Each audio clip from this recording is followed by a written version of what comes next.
ഇത് ഞാനേ കുടിക്കാനുള്ള വെള്ളം തിളപ്പിക്കുവാണേ ഒരു ചരുവത്തിൽ വെച്ചിട്ട്. അപ്പോൾ എല്ലാവരും ഈ മഴക്കാലമല്ല വേനൽക്കാലമായാലും ഏത് കാലത്തായാലും നമ്മൾ തിളപ്പിച്ചാറ്റിയ വെള്ളമേ കുടിക്കാവൂ എന്നുള്ള പ്രത്യേകം എല്ലാവർക്കും അറിയാമെന്നുള്ളതാണല്ലോ.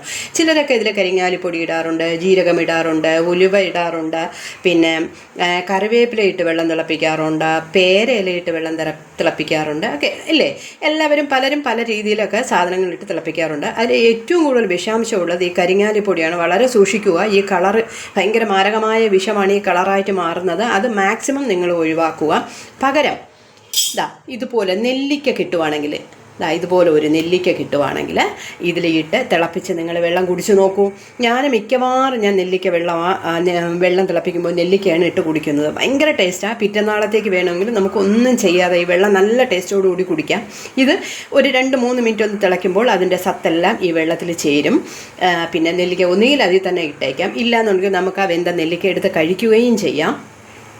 പിന്നെ ജീരകം, ഉലുവ ഇതെല്ലാം ഇട്ട് കുടിക്കുന്നത് വളരെ ശ്രദ്ധിക്കുക. നല്ലവണ്ണം ജീരകമായാലും ഉലുവയായാലും നല്ലവണ്ണം കഴുകി ഉണക്കിയതിന് ശേഷം മാത്രമേ വെള്ളത്തിലിട്ട് കുടിക്കാവൂ. ഇതിലെല്ലാം ഇപ്പോൾ ഈ ഉളുപ്പനും പുഴുവൊന്നും കയറാതിരിക്കാൻ വേണ്ടിയിട്ട് വിഷാംശങ്ങൾ അടിച്ചാണ് ഈ ജീരകം, ഉലുവ ഈ സാധനങ്ങളെല്ലാം വരുന്നത്. അപ്പോൾ അത് നല്ലവണ്ണം നമ്മൾ കഴുകി ഉണക്കിയതിന് ശേഷം മാത്രം നിങ്ങളിങ്ങനെ വെള്ളത്തിലിട്ട് കുടിക്കുക.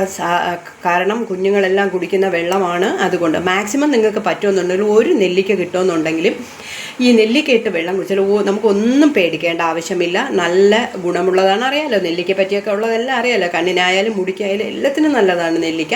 അപ്പോൾ നിങ്ങൾ അങ്ങനെ ഒന്ന് ചെയ്ത് നോക്കണേ. ഞാൻ ഇതാണ് ചെയ്യുന്നത്. എത്രയോ വർഷം കൊണ്ട് ഞാൻ നെല്ലിക്കയിട്ടുള്ള വെള്ളമാണ് ഞാൻ കുടിക്കുന്നത്. ഒരു ഷുഗറുകാർക്കായാലും ഏറ്റവും പറ്റിയതാണ് നെല്ലിക്ക വെള്ളം. ഷുഗർ ഇല്ലാത്തവർക്ക് വേണമെങ്കിൽ നെല്ലിക്ക വെള്ളം കുടിക്കുന്നതിന് ഒരു കുഴപ്പവുമില്ല. അപ്പം നിങ്ങളും കുടിക്കാനുള്ള വെള്ളം തയ്യാറാക്കുമ്പോൾ ഇങ്ങനെ ഒരു നെല്ലിക്ക ഇട്ട് ഒന്ന് നിങ്ങൾ നോക്കണേ. Okay, by.